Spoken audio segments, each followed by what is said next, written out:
Ketika ketegangan memuncak antara Iran, Amerika Serikat, dan Israel, nama satu tempat kembali menggema di seluruh pasar global. Ialah Selat Hormuz. Sebuah celah sempit di perairan Timur Tengah yang hari ini menjadi titik penting bagi perdagangan global, keberlangsungan kehidupan manusia, dan menjadi ancaman besar ketika ditutup. Lantas, bagaimana mungkin sebuah perairan yang lebarnya tak lebih dari 33 km ini bisa menyandera kemakmuran 8 miliar manusia? Berikut penjelasan selengkapnya.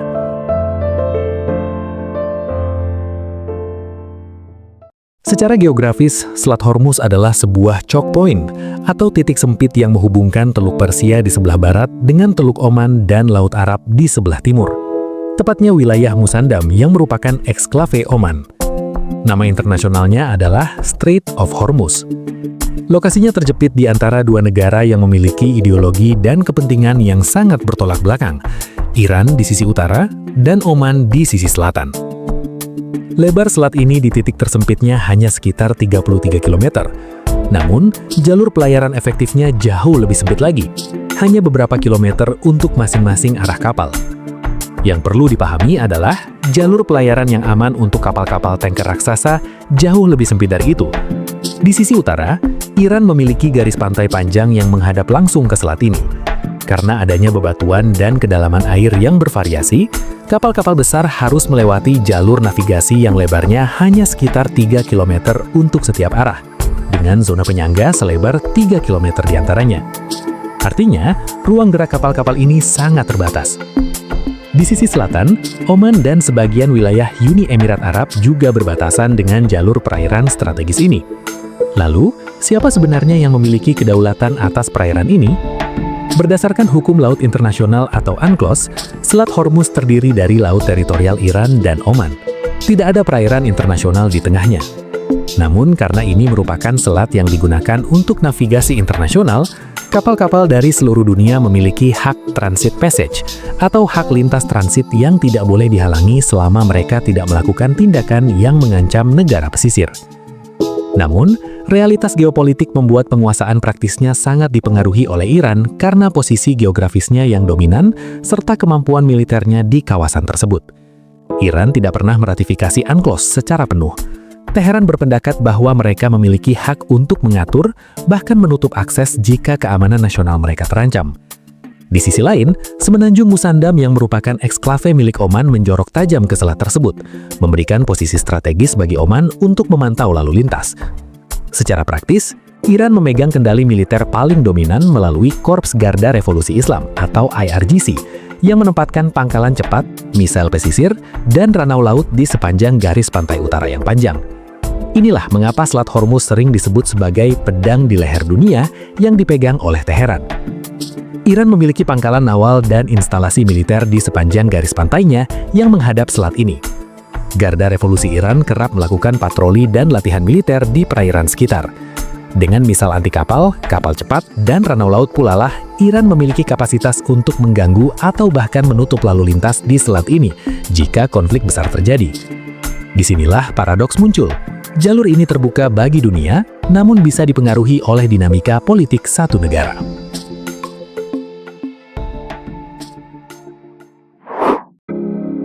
Selat Hormuz tidak menjadi penting secara mendadak.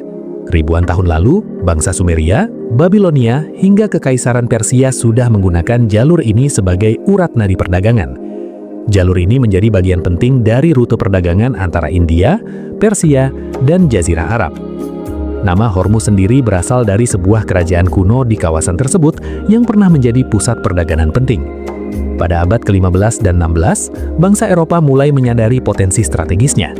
Portugis adalah kekuatan kolonial pertama yang benar-benar menduduki wilayah ini pada 1507 di bawah pimpinan Alfonso Albuquerque. Mereka membangun benteng besar di Pulau Hormuz untuk mengontrol perdagangan rempah-rempah antara India dan Eropa. Setelah itu, pengaruh berganti ke tangan Inggris yang ingin memastikan keamanan jalur laut menuju India. Dominasi Portugis bertahan 1 abad, hingga akhirnya mereka diusir oleh pasukan gabungan Inggris dan Persia pada 1622. Sejak saat itu, pengaruh Inggris melalui East India Company mulai mengakar. Inggris melihat Selat Hormuz sebagai gerbang penting untuk melindungi aset mereka di India. Selama berapa abad, wilayah ini relatif stabil di bawah pengawasan Inggris.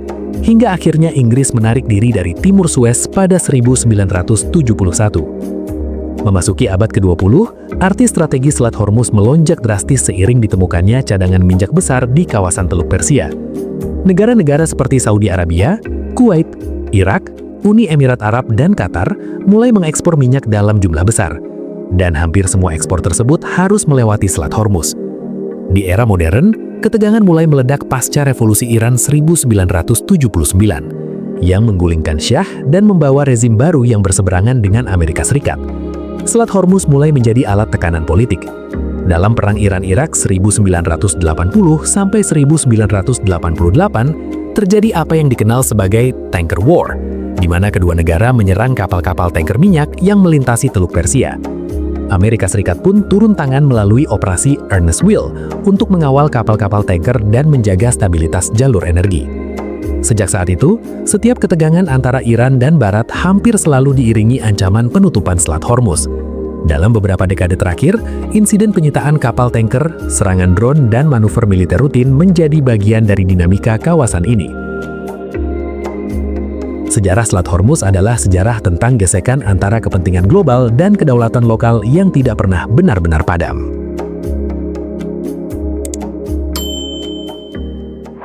Untuk memahami mengapa dunia panik saat selat ini terancam, kita harus melihat fungsinya secara angka. Selat Hormuz adalah satu-satunya jalur keluar masuk bagi negara-negara produsen minyak raksasa di Teluk Persia, Arab Saudi, Uni Emirat Arab, Kuwait, Irak, Qatar, dan tentu saja Iran sendiri. Fungsi utamanya adalah sebagai jalan raya bagi energi global. Setiap harinya, sekitar 21 juta barrel minyak mentah melewati celah sempit ini.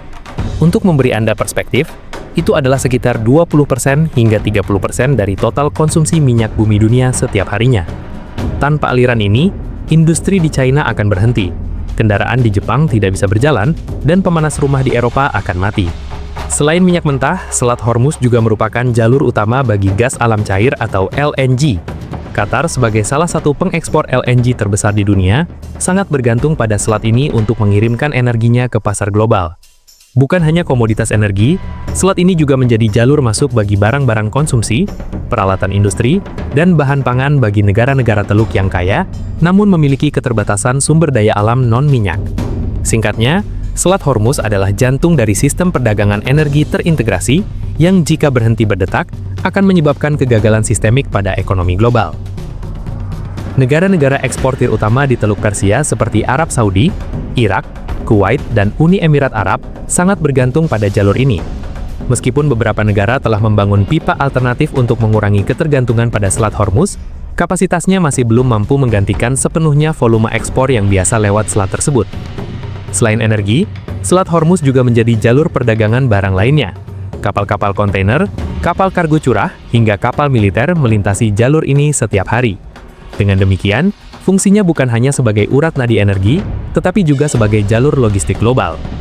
Dari sisi militer, Selat Hormuz memiliki fungsi strategis sebagai choke point, titik sempit yang jika dikendalikan, dapat mempengaruhi pergerakan armada laut dan distribusi logistik suatu kawasan.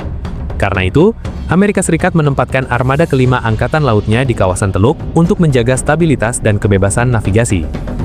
Pertanyaan yang sering muncul adalah, mengapa kapal-kapal tidak mencari jalan lain? Jawabannya sederhana, tidak ada alternatif yang memadai. Secara geografis, tidak ada celah air lain yang menghubungkan Teluk Persia dengan samudera terbuka.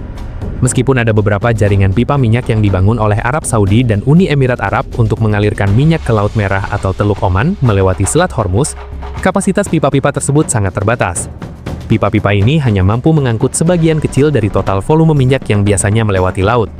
Selain itu, biaya logistik melalui pipa jauh lebih mahal dibandingkan dengan menggunakan kapal tanker raksasa VLCC yang bisa mengangkut jutaan barrel sekaligus.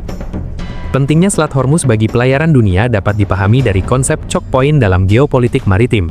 Choke point adalah jalur sempit yang menjadi satu-satunya atau jalur utama penghubung antara dua wilayah laut besar. Dalam konteks ini, Selat Hormuz adalah pintu keluar masuk utama Teluk Persia. Jika selat ini terganggu, kapal-kapal tanker tidak memiliki banyak pilihan rute alternatif. Mereka tidak bisa begitu saja memutar jauh tanpa konsekuensi biaya besar dan waktu tempuh yang lebih lama. Gangguan kecil saja sudah cukup untuk membuat perusahaan pelayaran menaikkan tarif asuransi dan ongkos kirim. Pasar minyak global sangat sensitif terhadap resiko di Selat Hormuz. Bahkan ancaman atau rumor penutupan saja bisa membuat harga minyak melonjak tajam di pasar berjangka. Ini karena pasar energi bekerja berdasarkan ekspektasi suplai dan permintaan. Ketika suplai terancam, harga langsung merespons. Bagi negara-negara importir energi seperti Jepang, Korea Selatan, Tiongkok, dan India, stabilitas Selat Hormuz adalah soal keamanan nasional. Sebagian besar kebutuhan energi mereka berasal dari kawasan Teluk. Gangguan di selat ini bisa berdampak langsung pada industri, transportasi, dan harga kebutuhan pokok.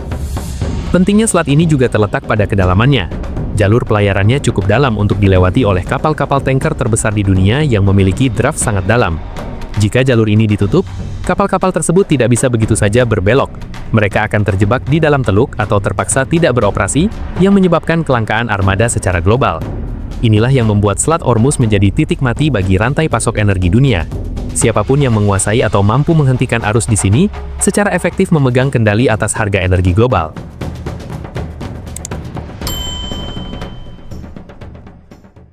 Ketegangan antara Iran di satu sisi dan Amerika Serikat serta Israel di sisi lain telah berlangsung selama beberapa dekade. Isu program nuklir Iran, sanksi ekonomi, serta konflik proksi di kawasan Timur Tengah menjadi sumber ketegangan utama.